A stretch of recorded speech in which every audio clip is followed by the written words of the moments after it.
Jaclyn, welcome to She's Wealthy. I'm so excited to be here. I'm so excited for this interview because we're friends separately. We were introduced by a mutual friend, and this is just going to feel like such a nice little conversation talking about your business journey, talking about some of the romantic and spiritual journey that you've gone on recently that, like, when we first met, we sat down and we were like, oh, we're going through the exact same thing. So we met each other, like, perfectly divine timing. Yeah, I remember when we met, my reaction was, I think I met my spirit animal. Literally. And then we made like a shared Spotify Kundalini playlist. Yes. Kundalini girls. Which we need, yes, Kundalini girlies. Oh my gosh, and we need to bring it back also.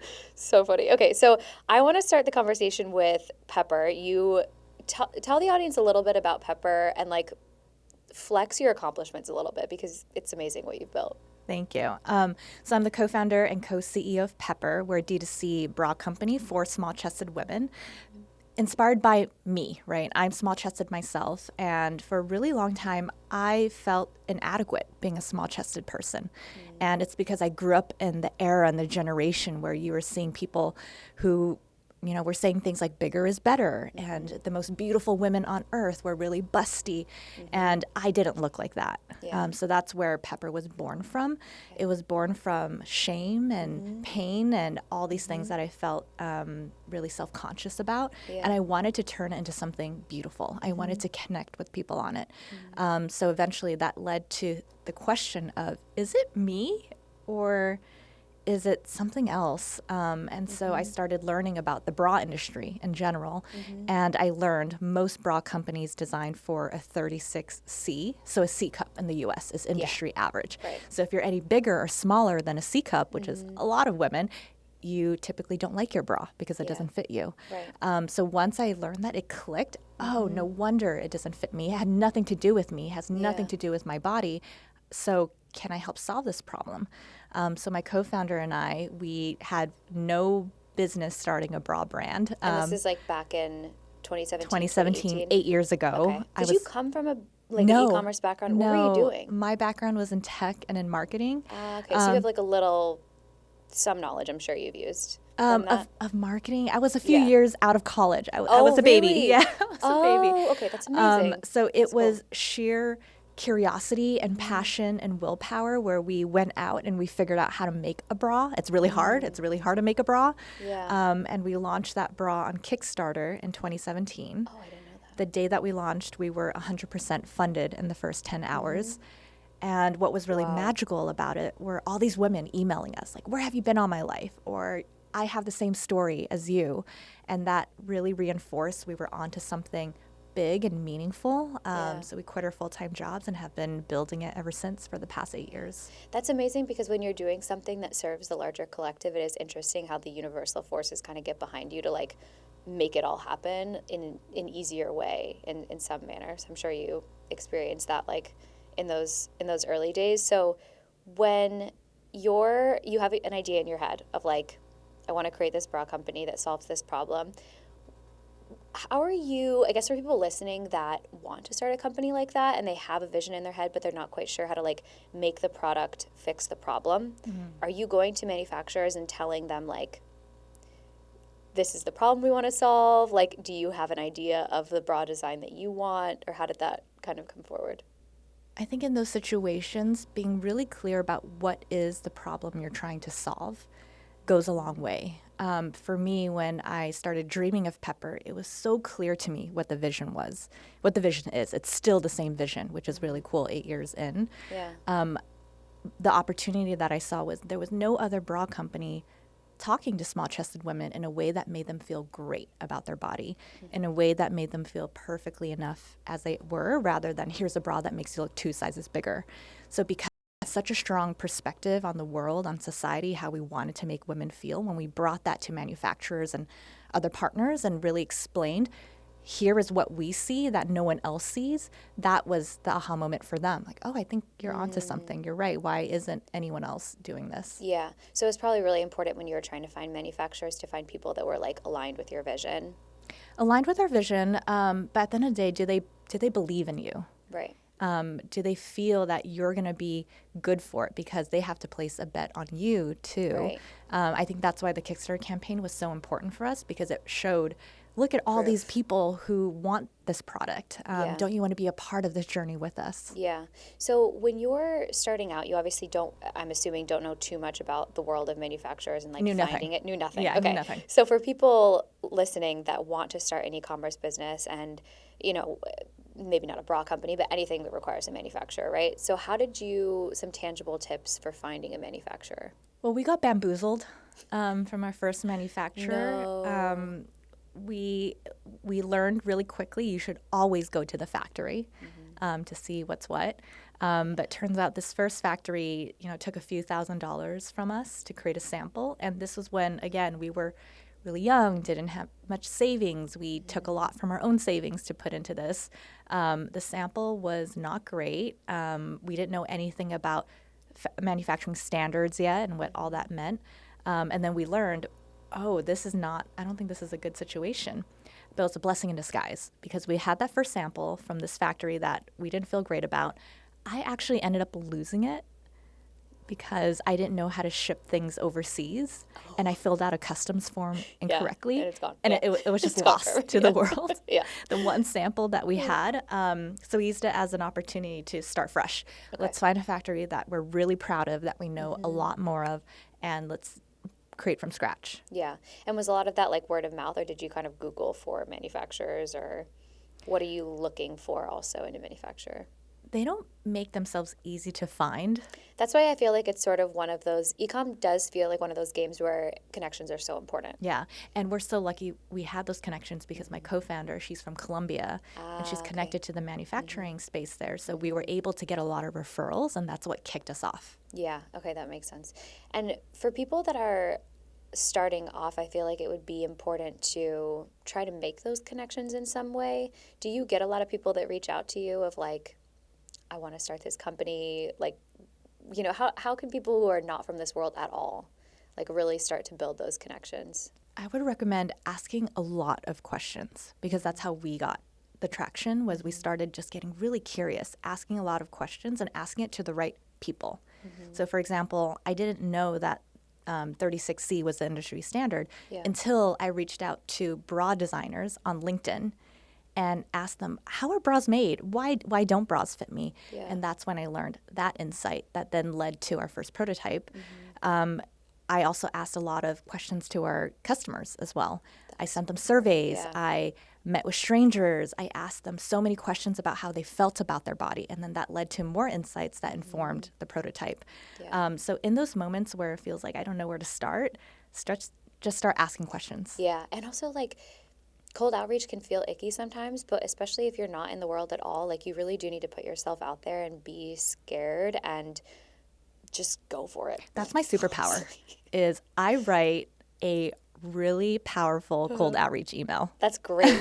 And That's so good. That's how in the beginning we were able to just get things done. Yeah. Is when you can write a really strong email, it goes a long way. Yeah, you have to be like a little bit delusional too about A like lot what delusional. You have to be a lot Yeah. delusional to create something like this from scratch, and like relentless too.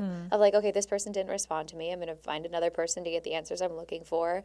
And yeah, I say that all the time in like a different context because I'm in the digital space. But when you're creating a product for your customer, there's no way for you to kind of sit in your own little silo and try to figure out how to serve the people that follow you. You have to be having those conversations and booking market research calls and doing surveys on Instagram or whatever it might be to actually learn what your people want. Yeah, and I think every no is just a redirection. 1,000%. When we first started trying to raise money in the beginning stages, we got so many no's. Every time we got a no in the beginning, it was defeat. Yeah. And then we realized you're not a good fit for us. Exactly. You don't understand our vision. Exactly. So we were able to treat the no's as you're not a good fit for Yeah, us. yeah, exactly. Oh, I'm excited to talk about dating because I feel like there's so much there too that's like very similar. Okay, so you guys have a Kickstarter. What is like the next sort of phase of things? Like, just walk me through the chapters of Pepper. So we had a 100% funded Kickstarter. And it was friends and family? The Kickstarter was open to the public. Oh, so Kickstarter is like a public market. It's a crowdfunding platform. Yeah, so anyone can back it. Okay. And we originally were trying to raise a really small amount, but because we blew through the goal, we were able to place a first bigger inventory order. Yeah. Okay. And then how are you acquiring customers at this time? Like, do you have an audience of any? No, I No. am not a natural content creator. Yes, you are. Okay, I'm going to take that back because I shouldn't put myself Limiting down. belief. Limiting belief. You're right. Thanks for catching that. Yeah, I got you.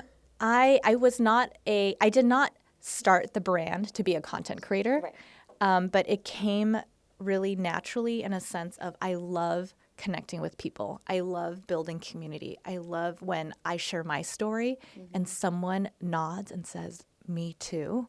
That's what I crave and that's what I live for. And it naturally comes out in content because it's a vehicle for that connection. Yeah. So in the beginning, that's all we had was the story. We didn't even have a product yet. So from the time the Kickstarter was funded, it took us a year to ship out product because we were still trying to figure it out.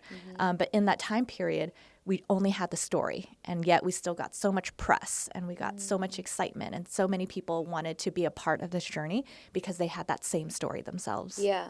And I'm just going to keep trying to go into like the nitty gritty of this. Like, how did you get your story out there? Like, were you running ads? Was it like you're pitching press organically? You're just sharing on social your story? Like, how did you start to actually spread the word about what was A few coming? things.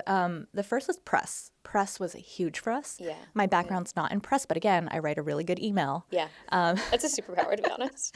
So I essentially Googled all the different type of articles that I wanted an editor to write about. What were my dream articles about pepper? Found those editors and then stalked their email. I used this tool at the time called Hunter.io. Okay, yes. I use this in PR. Yeah. Yep. Found the email and then wrote them a really meaningful reason why they should care about pepper. And the crazy part was, even though we didn't have a product, we got so much press. We got so many feature articles. It wasn't even, here's a list. We had dedicated pieces about our Kickstarter campaign because they believed in the mission so much. That's so good. So that helped us build a really big email list even before we launched. So by the time we launched, we had about 1,000 people on the wait list already. I think that's what helped it get funded as well. And then also on organic social, we did a lot of storytelling behind the scenes. We asked for help.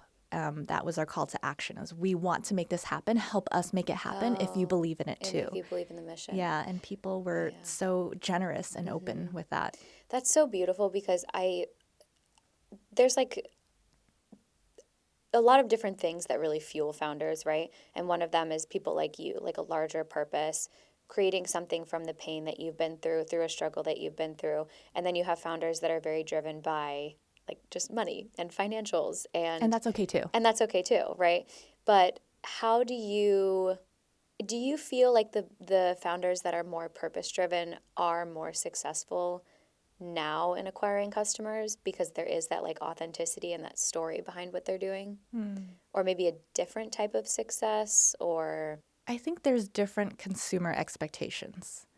I think consumers don't want to just buy a product anymore. They want to be part of a story. yeah. So it requires founders who are also open to sharing their story. I wasn't honestly prepared for that when I first started Pepper. Oh, interesting. It wasn't something that I thought I would be signing up for, a lifetime of extreme vulnerability, of constantly putting my pain out in public. Yeah. But I can also see when I do that, how much connection it creates with our community as well. Yeah. So part of my own journey is accepting that as my role, is I have a story to share, and it can be world changing if I share it. How have you gotten past the fear of that? I know this is a conversation that we've had many times, but I feel the same as you, where it's when I really just take a chance on myself and talk about like the hardest shit I've been through, whether it's like recovery or my rock bottom last year, or whatever it is, and just like share so vulnerably and openly, like that is when that connection and that like real impact is created. And that's what I'm after personally. But it can be really difficult for a lot of people to share that way for fear of judgment or whatever it might be. Is there like anything that helps you sort of push beyond that in those moments? I'm still figuring it out, to be honest. And that's because I grew up in a way where shame was really prevalent in my childhood. So I have to overcome the feelings of shame and retrain my brain and all the little neural pathways that constantly reinforce shame to break free from that. Yeah. What are your practices for doing that, or like anything that's helped you, whether it's therapy or any subconscious reprogramming soundtracks? So I went to Bali Oh, yeah. in December. It was a particularly hard time for me. And I think that's when I had my first meaningful spiritual awakening. And that has changed a lot for me. I've been in therapy for a really long time, but therapy feels really logical, really rational. It makes sense in theory, but I was hitting a wall with therapy. Yeah. And I think what I was seeking was something that is a little bit more spiritual. And so when I was in Bali, that's when it cracked open. Oh, this was what I was craving, is something that can't be explained, something that is felt, something that is more divine and more connected. And I think now being more in tune with spirituality has accelerated my journey. Yeah, because I think also when you go down that route, you become more connected to like your larger purpose as it serves humanity. And so then shame starts to play less of a role because you're like, I got to get past this because I have a larger mission now. Yes. Like it's just Like gotta shame, be. I don't have time for you. Literally, I don't have time for you. I got shit to do. I got to serve humanity. No big deal. No big deal. I agree with you on therapy. I used to be, I mean, I still go to therapy every once in a while, and I've been in it for like 5 years, and it's a huge part of why I'm sober. Like it's contributed so much to my growth, and I do think there's value in finding awareness in like your patterns and why you are the way you are. But at a certain point, you kind of graduate into like healing is really experiential and really felt in your body. And if you're just like logically talking through your patterns and your problems without like actually processing your feelings and like not reliving traumatic moments, but like understanding the way that your body's holding on to what happened to you. Yeah, and that's what I learned that was new for me. Most of my grief and what I was holding on to and all the heaviness was in my body as unresolved emotions. It wasn't the thought process, it was just all in my bones. 100%. So I needed to physically release all of that. Yeah, 100%. No, it's so interesting. And I had an example of this the other day. Obviously, I've had this in like relationships and other things, but when I was in Bali, actually in 2018, I was living there for like 5 months, and I got into a scooter accident that was not my fault. I was basically like pulled off my scooter and robbed, and That's so scary. it was terrifying. I was going like 20 miles per hour, and they pulled up like on the right side of me and ripped my side bag off, and I like flew into the road. Luckily, there was no one there. I was wearing a helmet. My like teeth went through my top lip. It was a whole thing. Anyway, so then like 3 years later, I was in Guatemala with a friend, and we were like walking on the sidewalk, and this motorcycle went past me. Like it just felt very close. Not at all the same context whatsoever. I froze on the street, and I like started crying with the friend I was with. I was literally against the wall. I couldn't move, and I was crying. It was like completely different situation, but it re-triggered that same like experience, and I had a full like nervous system breakdown. So then recently I got a Vespa in Miami, and I've had to like exposure therapy a little bit, but also when I first got on it and people would go past me, I'd have to like go through this whole thing of like soothing myself as it was happening, because it's crazy. It lives in your body. Yeah, but It's wild. that retraining self-talk, Yeah. it takes time, and I think that's been a frustrating part of it. Is it's not just one time you're retraining your self-talk. It's I have to do it every single day. Yeah. I have to practice this every single day. Yeah, and there's like so many layers. I want to go back to Pepper for a second in terms of what, obviously, so that's where you were maybe a few years ago, and now speak to the size of the company. I am so proud of where Pepper is now. So even without raising venture capital, we've grown to a scale where we are one of the fastest growing D2C brands in the space. We have a team of about 45 people now who are doing amazing work. Last year alone, we sold more than 1 million bras. Wow.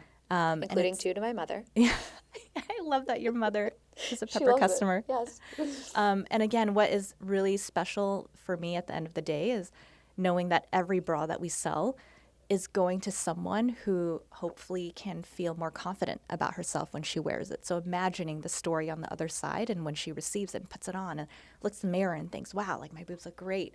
That is what I live for. Yeah, that's such a good feeling to know like the impact that you're having. Like just this bra that you created is like having such a ripple effect in her everyday life and allowing her to show up more confidently and go on dates more confidently or whatever it is. It's such a cool impact. Yeah, that's why I have to get amazing. rid of the shame. Yeah, exactly. Larger purpose. Okay, so what have been the biggest factors that have contributed to Pepper's scale? And are you, at this point, I can imagine a lot of your marketing is paid. How much, do you know what percentages of sales are coming from paid versus like influencer versus, I don't know what other kind of marketing you do? The majority of our customers do find us on paid, and I think it's because we were the underdog for so long. We were competing against these behemoths Victoria's of Secret, yeah. that bra company, yes. But we were competing against these really big industries, right? So we needed to fight our way to the top, and paid does help with that. But paid can be a race to the bottom as well. If you're not diligent with how you measure success on it, you can easily just start acquiring customers that no longer make sense for you, that aren't the highest quality. And that's something that 8 years in, we're really thinking about is what should our acquisition strategy be? What are the channels that are going to bring us customers who truly love the brand, love the mission, love the product?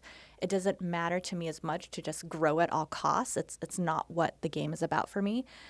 So what are the areas that our customers are seeking information from? So I think influencers are a great way to do that because they're telling authentic stories on their own. Exactly. And then by aligning people that have the same mission as us, I think we can find a way better customer than just a meta ad.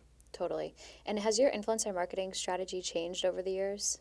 We're pretty new to influencer Okay, marketing. interesting. Yeah. Yeah. Typically, we've used influencer to fuel our ads, but now we're trying to use influencers in a way where we're also tapping into the audience as well, telling stories together. It's more of a collaboration. Okay, interesting. I'm also wondering, like, because I mean, I experienced this myself, that when you have an idea and you're driven by a passion and you build a business, especially at the size that Pepper is, now all of a sudden you're asked to be a leader and to take on a role as a business owner. Have there been, like, what has been your hardest learning lessons from that, or like the thing that you've struggled with the most? What I struggled the most on this journey is when I first started Pepper, I didn't realize that I was signing myself up for a lifetime of really hard growth. Because to be a leader, you need to show up as your best, right? You need to bring out the best in people. And I want to do that. I want to show up as the best leader as I can. And that means I need to go through the muck. I need to fix my shit. Yeah. I need to be able to look at myself in the mirror and know exactly how can I be better for the team. And that takes a lot of courage, and that takes a lot of work. Again, I didn't know 8 years ago when I started this business, I would have to do all of this. It was just fun and a Kickstarter campaign and doing something for the fun of it. And now it's, oh no, I have a deep responsibility to constantly show up as the best version of myself. Can you think of an example of that, of like somewhere where you've hit a mindset block that within yourself that impacted the business at large that you had to kind of work through in some capacity? Let me think about that. What's a good one? Because I have so many limiting beliefs. Let's talk about them. Let me pick one. Yeah, let's talk about the limiting beliefs. I think it's humanizing, though, too, to speak on those things, because I think a lot of people see founders as these superhuman people that like just have an ability to push past fear in a way that other people don't, you know? And it is, I do think that all founders and entrepreneurs do have a certain degree of like delusion and relentlessness that only kind of compounds the further you get, because you kind of train yourself to know like I can take chances and I can quote unquote win and succeed. But yeah, let's talk about the limiting beliefs. Yeah. And my question is always, where does the delusion stem from? I know. Because every founder, you're right, does have delusion, but everyone has a different motivation for it. Yeah. So for me, when I was younger, I was taught to keep myself small. So my journey has been given I was taught to be small for my whole life, how do I break free from that and do really big things? So that's been a limiting belief. Because success is on the other side of you. Yes. The next level, should say, is on the other side of that. Yeah, yeah. So I had to really uncover what were all the limiting beliefs keeping myself small? What was I so afraid of? What was I so, ashamed of in my past? And how do I rewrite those narratives so I can become the fullest version of myself? And therefore, the brand and the business can be its fullest version too. Was there something that you did to sort of identify what those beliefs were? Those beliefs became really clear when I had my heart broken last year. I didn't realize those wounds were there until it got surfaced in a way where I had to really pay attention to those wounds. Okay, interesting. Can you give me an example? And while you're thinking about that too, I can share something that really helped me, because I uncovered a lot of my own limiting beliefs this year as well after a breakup. And something that I did was after sort of like the horrible grief was quote unquote over, I wrote a list of like where I was at in all my areas of my life, like career, friendships, like what was my current reality. And when I think about my highest self, where do I want to be? And I wrote on the other side, like where my highest self wants to be. And then I analyzed like the gap, like what is preventing me from doing these things? And a lot of it was a fear of being seen as well. So I was like, okay, that's limiting belief. Like I have to figure out a way to get past that, because ultimately those things are preventing you from being that best version of yourself. Yeah. One of the biggest limiting beliefs I have is that I am unworthy because I'm broken. And there's so much to fix about myself. Okay. How did that show up in your last relationship? Like, why did the breakup make you see that? I was dating someone who turned out to be not the best person I should be dating. There were a lot of things that he was dishonest about, that he just didn't treat me in the way that I should have been treated, not the person that I deserved, essentially. So I had to ask myself the hard question, what brought me to this person? Why did I allow someone like this into my life? Right. Oh, it's because I didn't believe I deserved more than that. So then you identified that obviously there was like a little bit of a self-worth thing going on.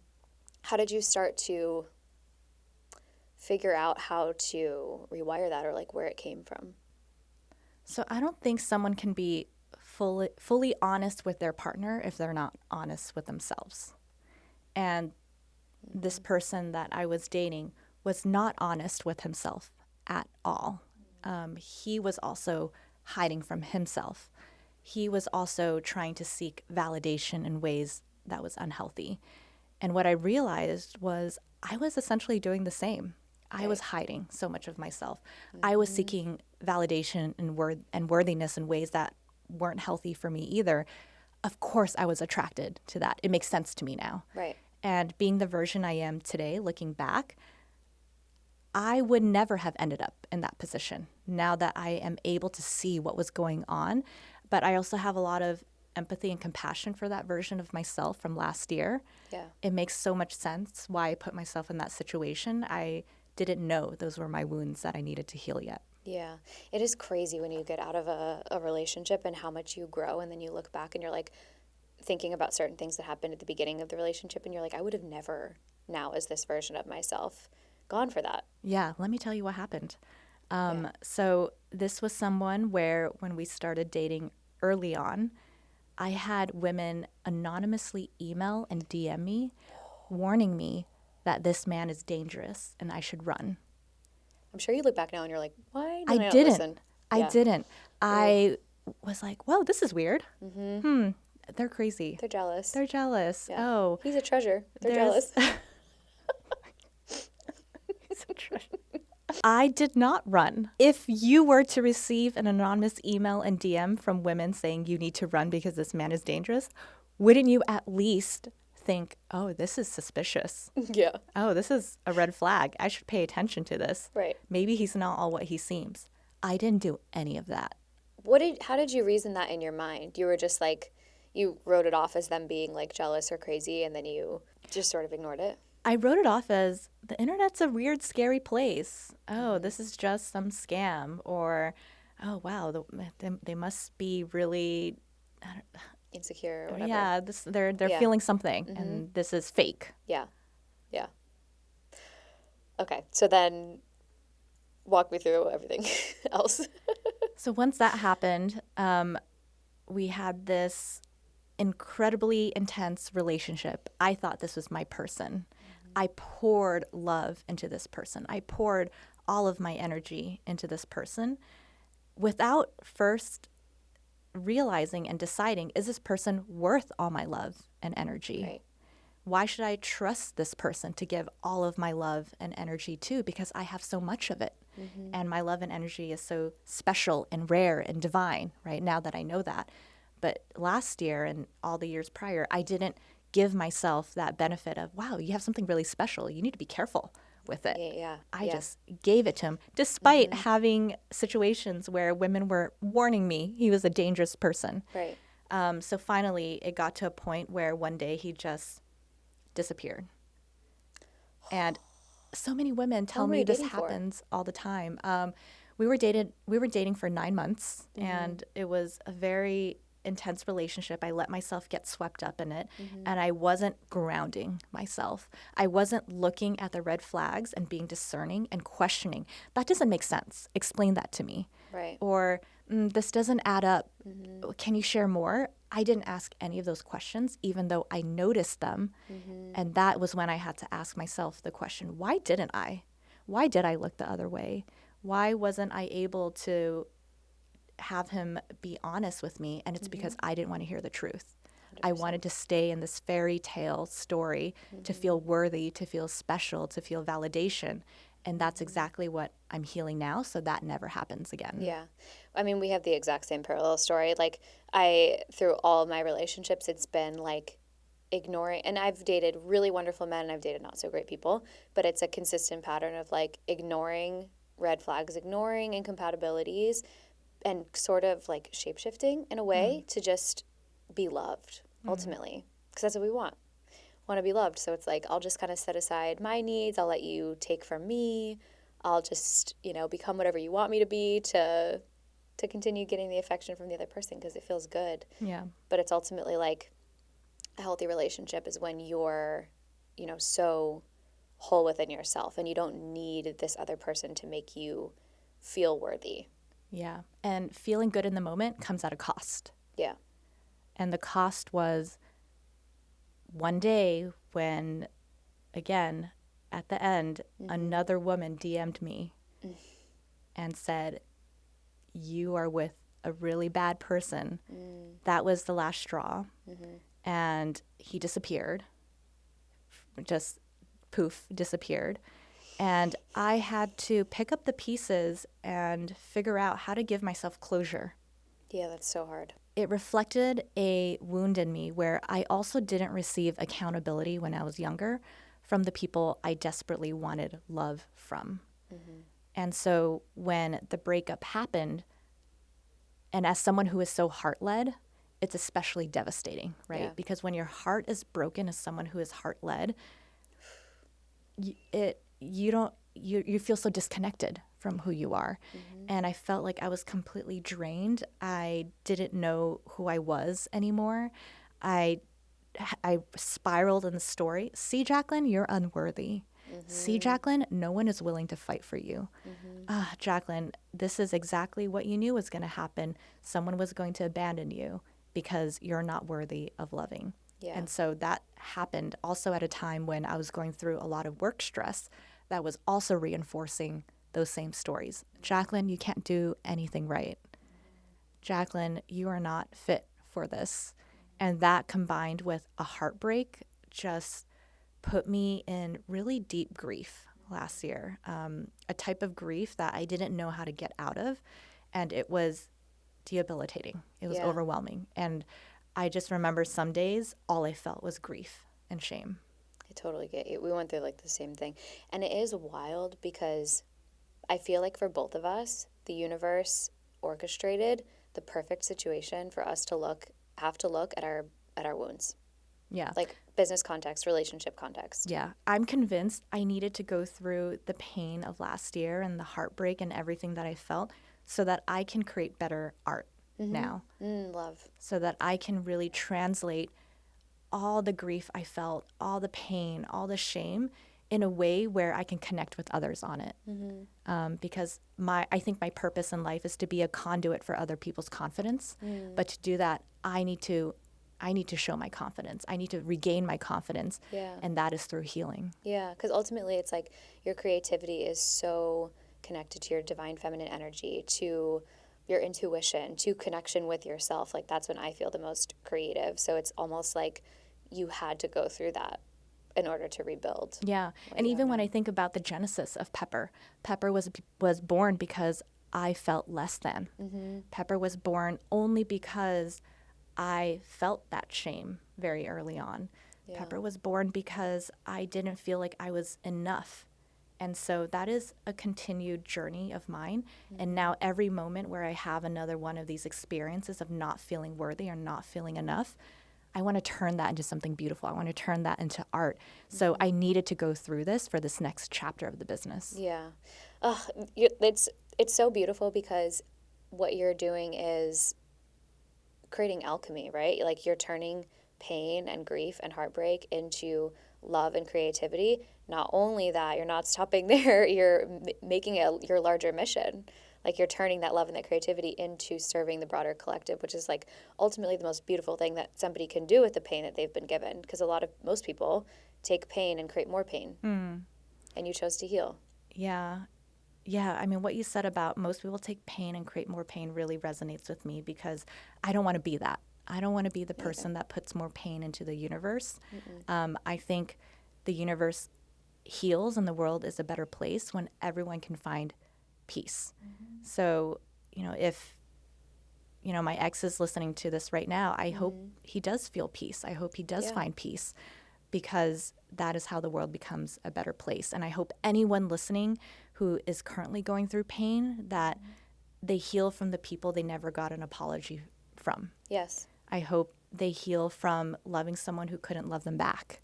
And that is exactly how, we all contribute to a better world. Yeah, that's so beautiful. You just have like the unconditional love aura, and it's so important because a lot of people look back at their exes and people that have hurt them and wish them pain, wish them, karma, like whatever it is. And ultimately, people don't act the way your ex did if they don't have pain. And so it doesn't mean that it comes at your expense, but it does mean like there's clearly something there. And, I send you love to find peace within yourself, to resolve, whatever is going on.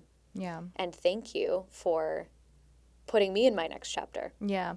I'm not going to go as far to say thank you, but I'm finding gratitude for the opportunity. Yeah. To grow. Gratitude for the opportunity. Thank you for the opportunity. Thank you for the the opportunity. But it is like opportunity. everything in life, the worst people you meet, quote unquote, whatever it is, like the curriculum is for your soul. Yeah. To bring you back to you. Yeah.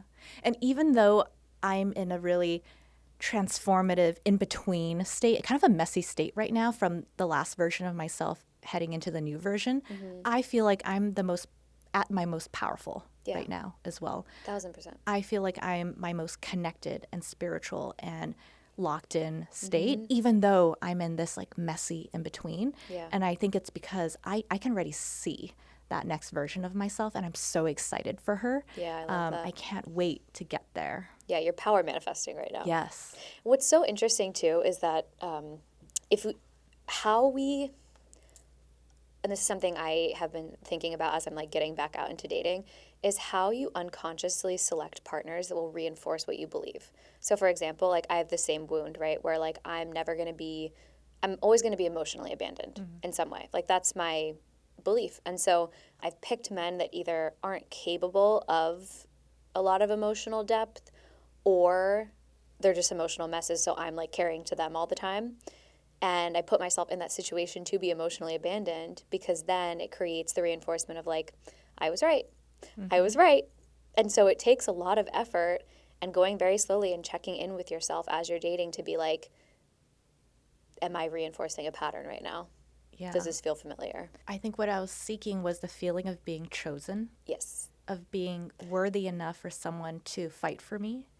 And that is an unfair expectation to put put on someone because they're going through their own shit. They're going through their own journey. They're battling their own ego.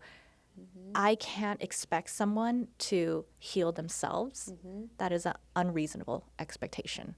I can only be responsible for myself. So now I choose myself. So now I prove to myself I'm worthy. All the things I wanted in a partner where he bamboozled me with and distracted me with, I give that to myself now. So for example, every week I take myself out on a solo date. I love this. And I dress up and I feel beautiful. I use the nice perfume. I use the nice makeup. I go out. I order whatever I want on the menu. I treat myself as if this is the date I was taken on. And it makes me feel so good because now it sets the bar higher. This is how I want to be treated. Yep. When I travel now, I love going on solo travel as well. And again, I put myself in a state of anything is possible. I am the one who magnetizes things and potential. It wasn't my partner, it was me all along. That's the crazy discovery when you think back and you're like, oh, I was the one that created the magic in that I was always the relationship. one. Exactly. I was always the one. Not even just in that relationship, like in general in life, like you are the one you're looking for. Yes. And I you're love going to that. magnetize exactly what you're giving yourself. You know, like if you are treating yourself with so much love and taking yourself on solo dates and emotionally being present with yourself, then you're going to find somebody that's going to do the same thing for you. Yeah. That's just how it works. Yeah. I And didn't know that. you're probably going to meet somebody like on one of these solo dates, by the way. I'm also just loving being on my single own too. Yeah. But you know what's so funny is like recently, this is like the last like 2 days I've been having this conversation with myself. So I've been single for like 8 months, something like that. And I went through this whole thing where I'm like, I love being single. I'm like so excited about work again, like blah, blah, blah. And I kind of had in my head, like, I don't really want to like date. Like I'm just too busy for that.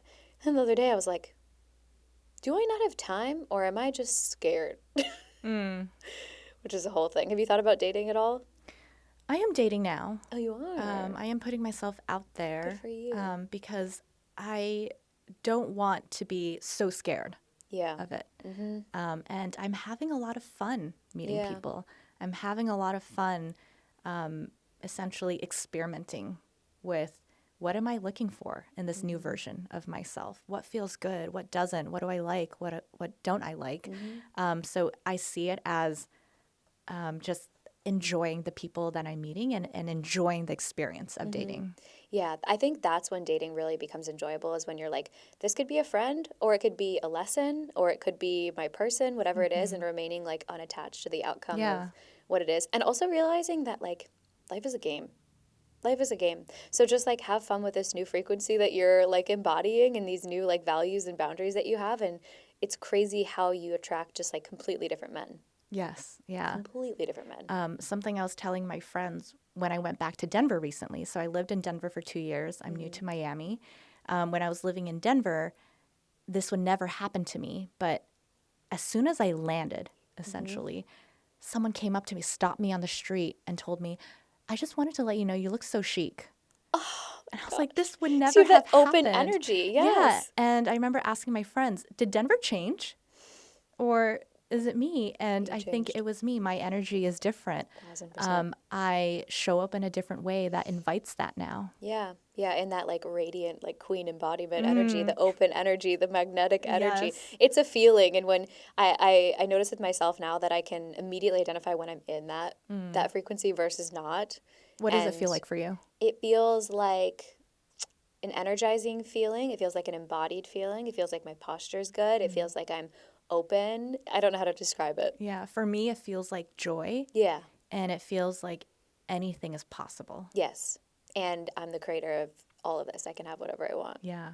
I saw a reel, I think it was yesterday, that was basically talking about how, not to like shit on any exes here, but. We'll cut that piece out. Oh no, I'm not cutting this out. This is going on social media clips. I'm dead. The reel was basically saying that like, you can tell who had what role in a relationship by like the person who gets out, goes through an ego death, goes to Bali, has a spiritual awakening, decides to be single, work on themselves, and then the other person that like jumps into another relationship and puts someone in your side of the bed before the bed is cold. Oh my gosh, that's exactly what he did. Yeah, correct. Relatable. So I know exactly when someone has gone to Bali. 100%. I can feel it. Like, You oh, can you've been feel to the Bali energy. You can feel it 100%. The other day I was walking out, I was like, my frequency's a little low. I need to go to Bali. But like Bali's transformative. Yes. It truly is. And using a Yeah. breakup, like how did you decide to use this breakup as the moment to transform yourself rather than just like distract, get into a new relationship, etc.? I was at my lowest I've ever been last year. And again, it wasn't just the breakup, it was also everything else going on. And We're soul sisters, by the way. spirit animals, soul Literally, sisters. parallel tracks. And I knew this couldn't go on. I couldn't physically take it Yeah. anymore. And so I knew I needed to figure it out, but I didn't know how. And I remember this movie, Eat, Pray, Love. And I was like, you know what? She went to Bali and found herself. What a cliche, but It works. they must be onto something. And that's when I joined a healing retreat. It was a week-long healing retreat, women's only. And everyone there was experiencing their own version of grief. And being connected by grief like that makes you feel a little less alone in those moments. And also it puts your grief in perspective. And that made me realize there is a way out of this. I have more resilience than I think. And I know I can get to the other side. So let me use this moment to reach that version of her. So I created this mental image of what does her look like? What is that ultimate version of Jaclyn I'm trying to become? And every day when I wake up, can I already pretend I'm her? Yes. And that has been really powerful. Yes. Yeah. It's the pretending. You have to kind of be in that delusional mindset for a while. And It comes back to the delusional mindset. Yeah, exactly. Yeah. And then it's like you just take aligned action, and then one day you wake up and you're like, oh, I am her now. I'm her. What the yeah. fuck?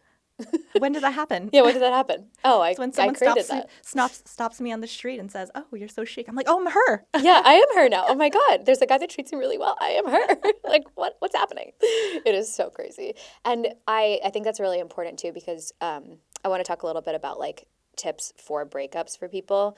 But something I noticed when I was going through my last one is that like you have a period initially where you have to sit in the grief.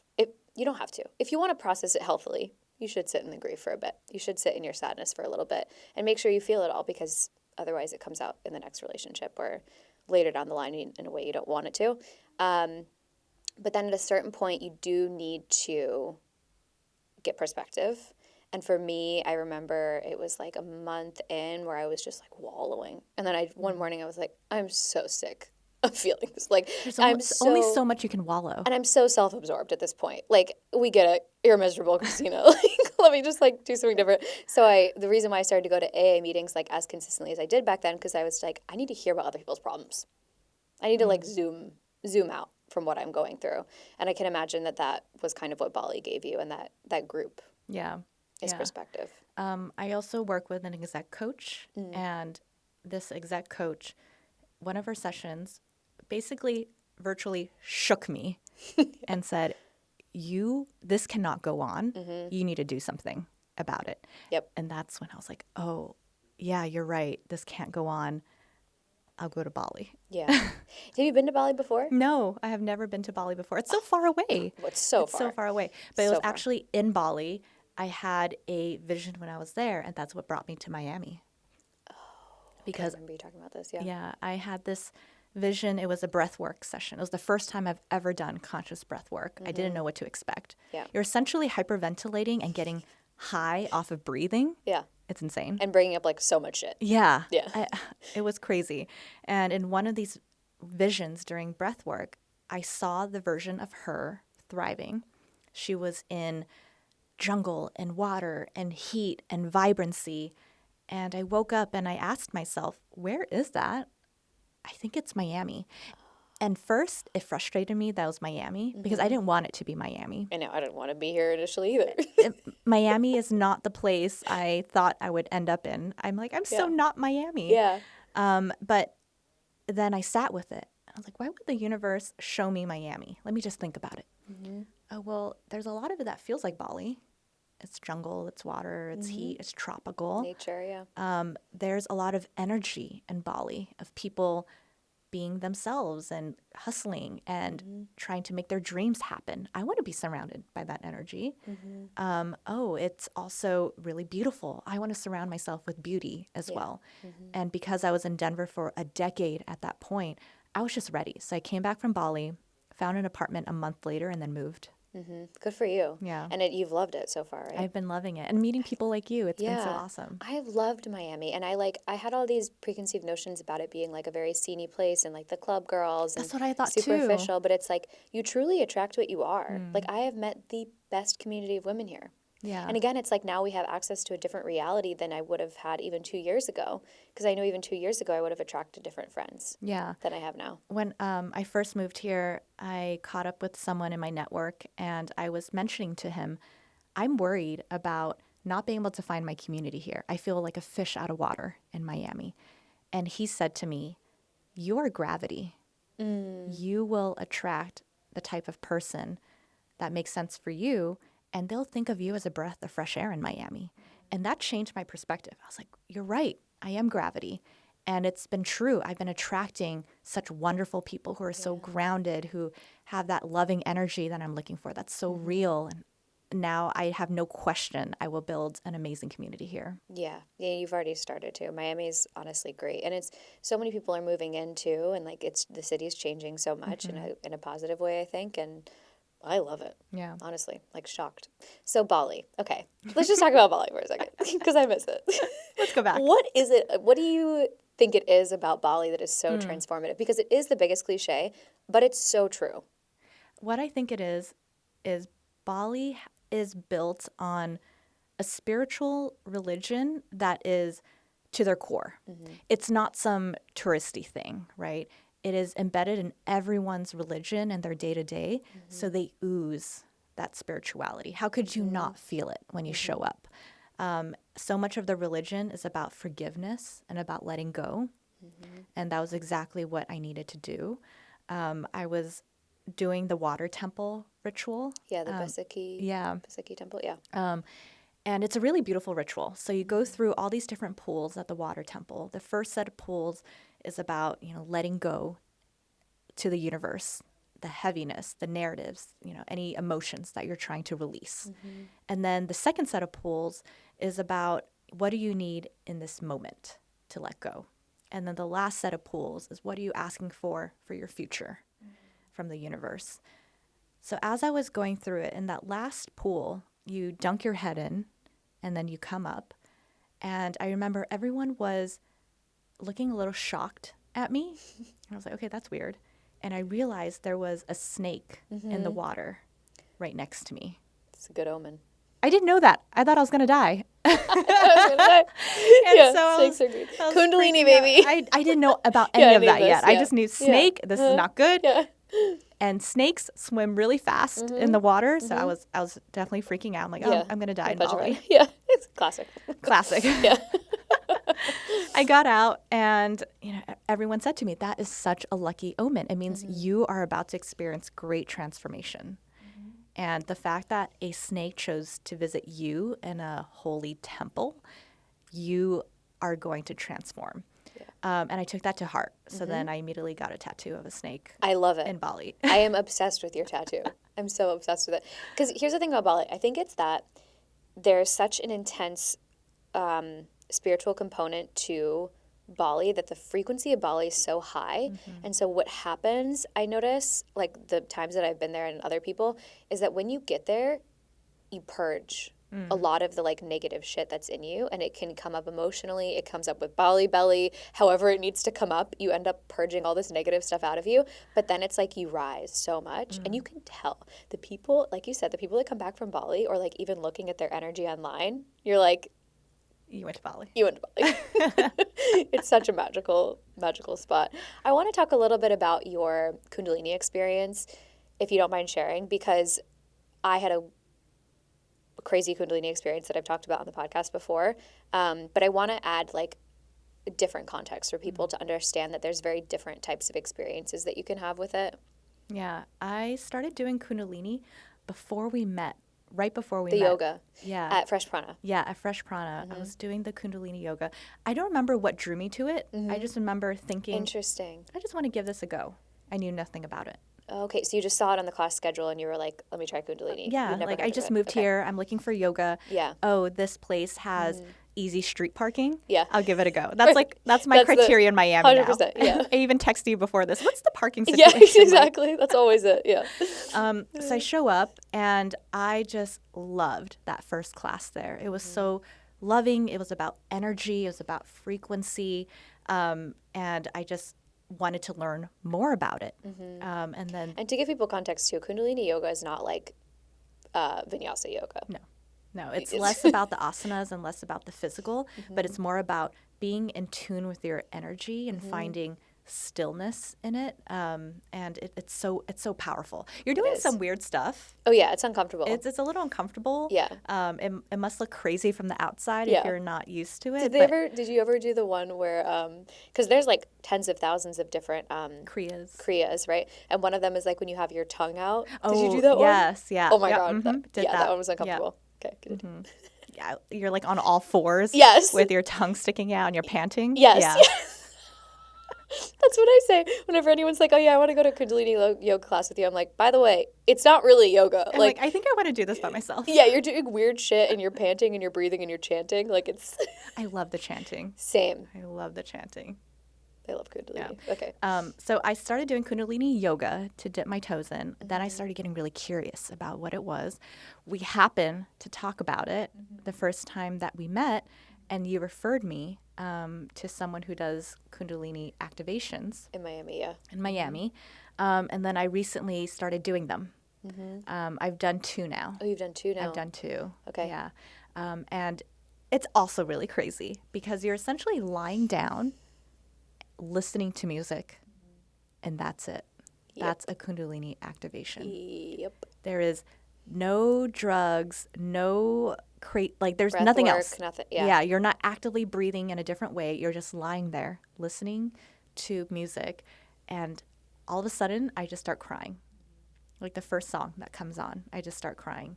And there's something so powerful about the activation process. I don't know how it works. I don't know what the science is. I'm sure there is. But I can just feel things in my body being tingly, feeling lightweight. The first time, I thought I peed my pants. I felt like this warmth in my lower body. Yeah. And I was like, in your spine? in my spine. Okay. That's And I good, thought, yeah. did I just pee myself? That's so funny. That's so funny. And I've always had these visions. In both of the sessions, my mind just starts activating, and I'm seeing, I don't know, past, present, future. I don't know what it is, but these really colorful type of vignettes start happening in my head. Okay, yeah, so interesting. Kundalini is wild because I had a freaking crazy experience. But then I've heard people that go and nothing happens. And then I had a friend that went who was seeing visions from like all of her past lives. And I'm like, what is going on? This is like, it is absolutely wild, the experience that you can have. And did you notice anything like positive after it or anything like that? I noticed I put myself in a space of just openness after. And then for the next few days, I'm just feeling a lot of things. Yeah. Yeah. Because it does bring up a lot. Because it's somebody described it to me as like the ayahuasca of energy work, and that like as it's kind of moving from the base of your spine, or I believe in women it's actually in our cervix, but as it's like moving upwards, it's pulling out like all the negative energy that you've stored, so it can bring up a lot of stuff. And it makes sense for me that it's resonating because I was stuck in survival mode for so long. Yeah. And that is your sacral chakra, right? The seat of safety and survival. Yeah. And so it makes sense. There was so much locked in my sacral chakra and feeling the heaviness and the weight and surviving. So once it started being activated, of course it felt like I peed my pants. Yeah, exactly. Exactly, yeah. And then I think I'm someone who leads by my heart chakra. And that is when I feel at my best. So I am trying to move my Kundalini energy closer to my heart chakra and then also connect more of my crown chakra to my heart as well, so that my mind and my heart is connected. The mind-brain coherence. Oh my God, what is it called? Heart-brain coherence. Heart-brain coherence. Yeah. That's what it is. So many different names. And what are the kind of spiritual practices that you do on a daily basis, if any? Not even spiritual, maybe just like taking care of yourself, personal development. I found a routine that works for me now. Share the exact routine. So before I go to bed, I will leave my phone on the opposite side of the room. I'll put it on sleep mode. I will listen to a meditation to help me get to a place of peaceful sleep. Which meditation are you doing? I use an app called Open. Okay, yep. And I love it because they do like 5 to 10 minute meditations. It's just enough to put me in a state of awesome sleep. When I wake up, when the alarm goes off, I have to physically get out of bed to turn off my alarm now because it's across the room. I no longer doom scroll in bed. And that was something really unhealthy for me. If I stay in bed and I doom scroll, I automatically put myself in a state of stress 100%. and anxiety. Yeah. So that's been a huge help. As soon as I turn off my phone or the alarm, I will start another meditation. I call it my good morning meditation. Again, it's another 5 to 10 minutes just to wake my energy up. And I will go pretty much the whole morning without looking through my phone. I'll walk the dog. I'll listen to a positive audiobook as I'm walking the dog. When I come back, I do a longer 30-minute meditation. This meditation, I'm actually listening to Kundalini music. Oh, okay. Are you doing, is it a silent meditation? Like mantra in your head or? I just let my brain go wherever it goes. Okay, yeah. But I'm trying to just get in touch with what I'm feeling, what do I need to let go for the day, and then what am I cultivating? What is the emotion or feeling that I want to feel the rest of the day? Yeah. Sometimes it's like an hour in the morning. I'm like, whoa, how did an hour pass by? But it sets me up for the day. Yep. And then at the end of the day, I will, again, go through journaling, meditation, write down what I was grateful for. And I've been loving this routine. Like, there's something for me to look forward to every single day. Yeah, it's super similar to my routine. I go to bed and I'm like so excited for my morning routine every morning. It's so funny. And I feel like for anyone listening, just like the simplest tip that you can do to improve your energy, your mental health is not doom scrolling in the morning. Yes. That is like... Or before bed. Or before bed. Like if you can wake up and have at least 30 minutes of no phone, no social media. I do like an hour, but to set your energy for the day. Because if you think about it, like you're picking up your phone, you're looking at other people's lives who are posting sad things, happy things, whatever it is. You're looking at it through your filter of your brain. You're taking on their energy, and then that energy is carrying with you the rest of the day. Yeah. And that's like putting aside the way it's like working with your dopamine. But if you wake up and you're like, I'm going to meditate, I'm going to journal, I'm going to get outside, I'm going to set my frequency for the day. Yes. And that's what meditation is. It's being in tune with your own frequency, being so solid and stable in your consciousness. So by the time you start your day, things just bounce off of you. Yeah, exactly. Oh my gosh, that's like one of the best. I mean, meditation kind of started my entire spiritual awakening journey, but like one of the biggest things it does is it makes you less reactive, and your like window of tolerance is so much bigger. So I like there's nothing really that can happen in my day that throws me off. Yeah. Like at all anymore. That's powerful. I'm just like in a good baseline. Yeah. And when I find myself out, you return faster. Yeah, I would say for me, I still find myself being triggered. You know, a human on the journey. Of course, things are still going to trigger me. Yeah, and I get triggered, just for the record. But now when it happens, I'm like, oh, interesting. Yes. It's happening. Not, Jaclyn, why is this happening? You should have known better. Yep. Why aren't you progressing faster? Which would have happened in the past because I have a really loud inner critic. But now when it happens, it's, oh, okay, there's more work to be done. Exactly. Cool. It's a separation and not taking it on as your identity. Because that's the thing with meditation is like you start to notice, you become the observer of your thoughts. So you put space between you and what you're thinking. And then that translates into everyday life where it's like you are triggered, but you can take a second and regulate yourself and put more distance and not take it on as like you. Yeah, exactly. Which is so powerful. Yeah. Were you spiritual at all before this? No, I was Same. not. I Dude, was what not happens? spiritual. I remember looking at people who are spiritual who went to Bali Yeah. and saying, there's no way Yeah. there's something there. But now I'm like, oh, I get it. I know. Yeah. I thought spiritual people were crazy. Me too. It's always people like us that get chosen for this, though. And I say chosen because, I don't know, I believe in divine intervention. Tell me more. I believe that, do you believe in multiple lives? I don't know yet. Okay. So I and I didn't 6 months ago. I completely didn't. So I don't know what happened to me, but I do believe that you are reincarnated essentially until your soul kind of like ascends in consciousness. And I think that there's certain people that in their entire lifetime span are just like almost there, and they just need to be pushed. So I remember like specific moments in my life. For example, when I got sober, I'd tried to get sober or moderate like, I don't even know how many times, like 50 plus times. Not like a full try, but just like an intention of like, I know that this is not serving me. I know I have a problem. I know I need to get sober. And the moment that triggered my final, I guess, drink and push into lasting sobriety, it was divine intervention. It was like this moment of full clarity, and I just felt like, this is your time. This is it. And it felt like it was not coming from me. And then like even thinking about the way that because my breakup and my work kind of struggles were what triggered my spiritual awakening and my rock bottom, it was perfectly orchestrated, like everything. And so I just believe that spiritually there was something where they were like, we got to throw her off the cliff. She's not getting it. She's not getting it. And if you talk about like spiritual initiation, sometimes it's slow for people and gentle, and other times it's like a splitting in half. And that's kind of what my like intuitive has said. And I didn't believe in any of this shit before, but like my intuitive was like, your spirit team is showing me that they like completely just waxed you of everything that you found safety in. Yeah. I had a few intuitives tell me that I have the gift. Mm-hmm. If I wanted to, I could be intuitive. Yeah. And I didn't know what that meant at the time, but now I'm starting to see the signs of it. And it's because I wasn't connected at all. The universe was waiting for me. Like, yes, we gave you this gift. Exactly. When are you going to connect with us? Exactly. Exactly.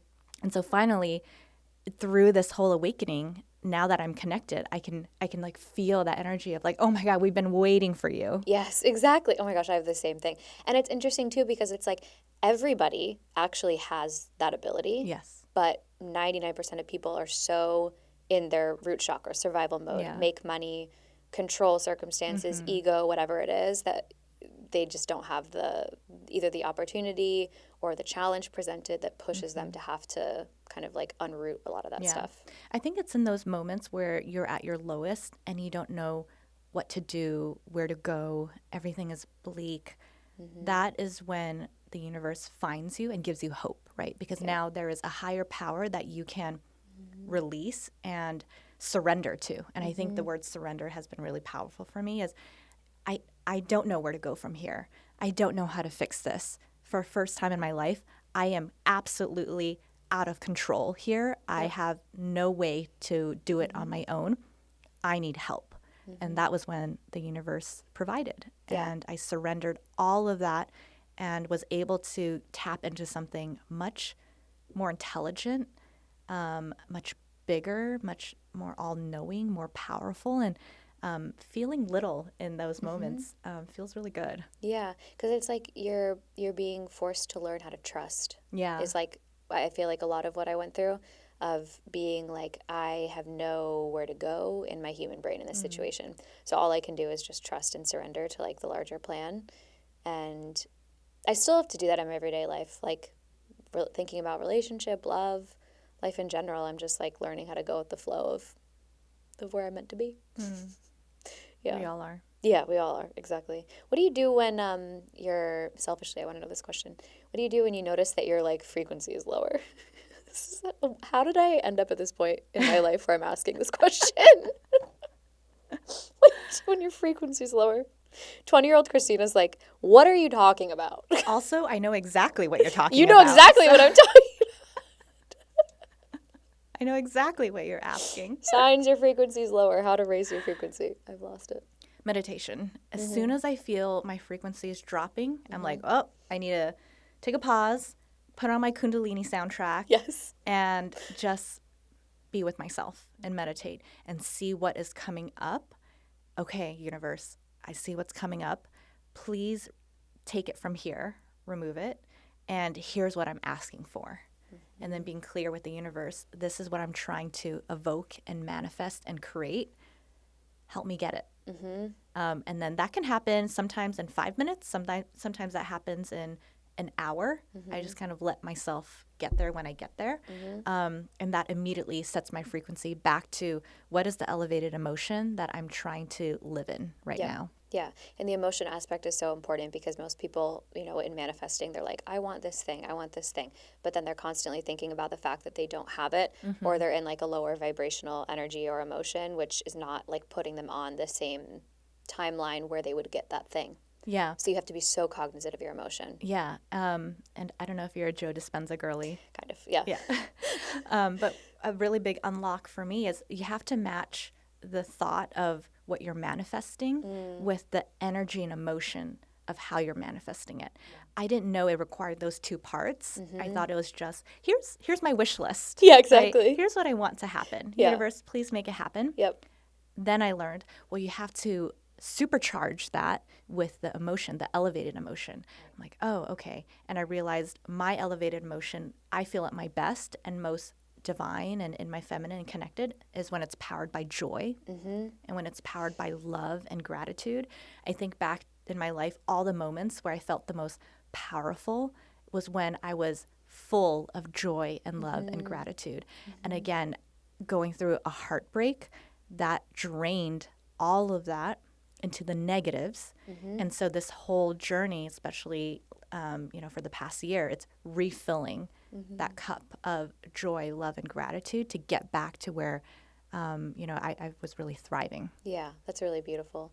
What are you manifesting in this next chapter for yourself? In love, in business, in everything. We're speaking it out into the universe right now. So that way a year from now when you have everything that you want, you can listen back to this. I'm manifesting the impact of sharing my story in a way that is honest and authentic and truthful, and being able to inspire others to then be bigger than they thought they could be, to do what was impossible. Beautiful. And I want to manifest that impact through the elevated emotion of joy and love and gratitude. And then in business, what are you manifesting? I see it as one and the same. One and the same. Yeah. Okay, yeah.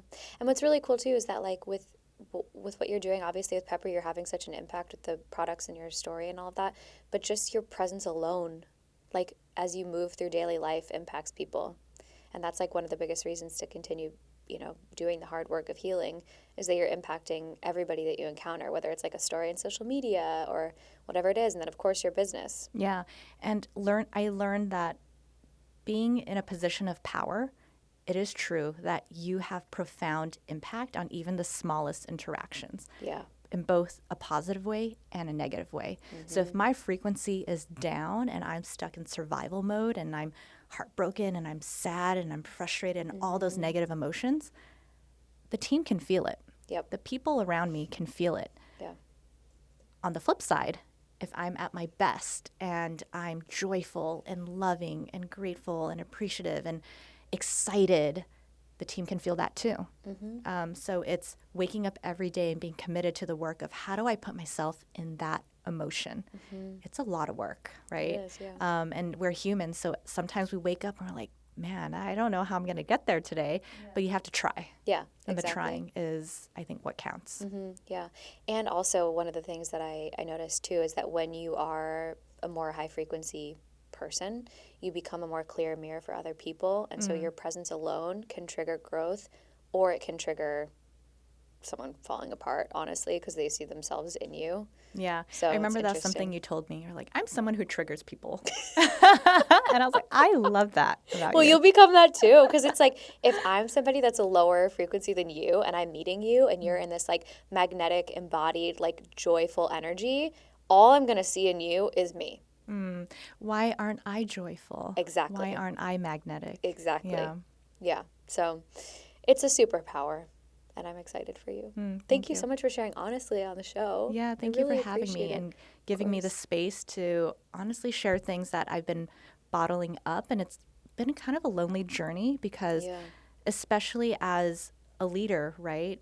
You can't stand up and say, I'm going through heartbreak right now. Yeah. But it humanizes you too. And it's also because I think people see people like us and they're like, how would they accept being treated this way? But it is like you just have a different relationship with different areas of your life Yeah. and different belief systems. And it's not always like great. Yeah.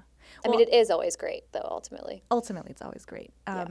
Ultimately, I wouldn't be who I am and have built the business and brand that I did if I also didn't have these stories of unworthiness that I needed to reframe. If I didn't have this inner critic, right? None of this would have happened. So I'm also trying to find compassion for that.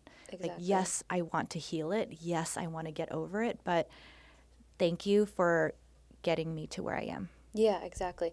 And using the fact that you have been through what you've been through, the fact that I've been through what I've been through, that is our superpower. Yeah. Like it's so boring to have a perfect healed life. Like the what you Does can anyone create. have a perfect healed life? Some people, I don't know if they're ignoring it or whatever, but it's like your pain makes you interesting. Your pain is your purpose, and your message is your medicine. And when you can find a way to kind of like transmute that into something positive, it's really beautiful. And that's like the ultimate kind of like spiritual purpose. Yeah, your pain makes you powerful. Yeah. And I'm so glad I went through a lot of pain. Yeah, me too. I'm so happy for both of us that we can finally sit here and be like grateful Yeah. for that chapter. Yeah. Yeah. And I felt like, I don't know if you had this moment, but as I was going through it, I was like, I have never felt worse in my life, but I know it's happening for a reason. And now I'm sitting here and I'm like, I know the reason. And I'm so grateful for it. Yeah. And I can feel the same for you. Likewise. Yay. Okay. Where can people find you and where can they find Pepper? They can find Pepper at wearpepper.com and our Instagram at wearpepper. You can find me at Jaclyn_Fu.